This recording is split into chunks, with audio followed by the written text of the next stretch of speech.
Praise the lord. ఎఫెసీయులకు రాసిన పత్రిక 4వ అధ్యాయము 32వ వచనము.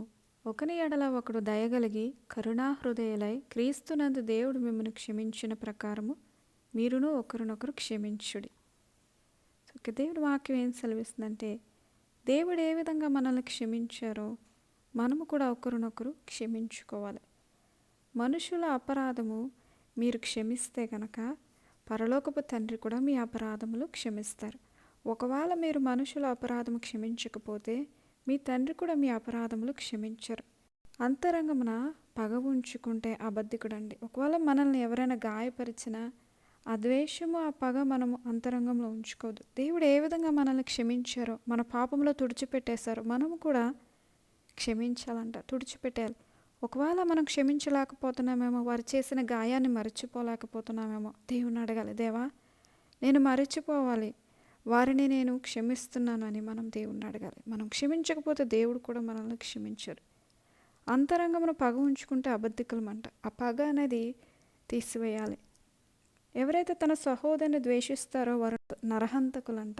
నరహంతకులకు నిత్యజీవం ఉండదు. దేవుని రాజ్యంలోనికి వారు వెళ్ళలేరు. మన సహోదరుని ద్వేషించిన అది నరహత్య చేసిన దాంతో సమానం. మనం దేవుని ప్రేమిస్తున్నాము, దేవుని నమ్ముకుంటున్నామని చెప్పి కూడా మన సహోదరుని మనం ద్వేషిస్తే మనం అబద్ధికులం. మనం చూచుచున్న మన సహోదరుని ప్రేమించకపోతే చూడని దేవుణ్ణి మనం ఎలా ప్రేమిస్తాము?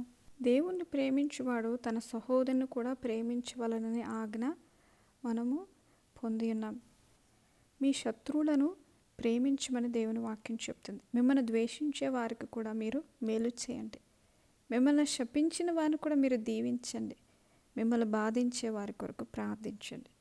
ఎప్పుడైతే ఇవన్నీ మనం చేస్తామో దేవుడు మనల్ని దీవిస్తారు, ఆశీర్వదిస్తారు. చిన్న ప్రార్థన చేసుకోవచ్చు. పరిశుద్ధుడ తండ్రి, మా సహోదరులను ప్రేమించి వారిని మన్నించే కృపను దయచేయండి. ఎవరైతే మిమ్మల్ని గాయపరిచారో వారిని క్షమించండి. అలాగే ప్రభువా, శత్రువులను సైతం ప్రేమించే మనసు మాకు ఇవ్వండి. మమ్మల్ని గాయపరిచిన వారి గాయాన్ని నాయన మేము మర్చిపోయి తండ్రి మీ వలె మమ్మల్ని క్షమించిన రీతిలో వారిని క్షమించి ప్రేమించే మనసు మాకు దయచేయమని యేసయ్య పరిశుద్ధ నామములో ప్రార్థన అడుగుచున్నాం పరమ తండ్రి. ఆమేన్.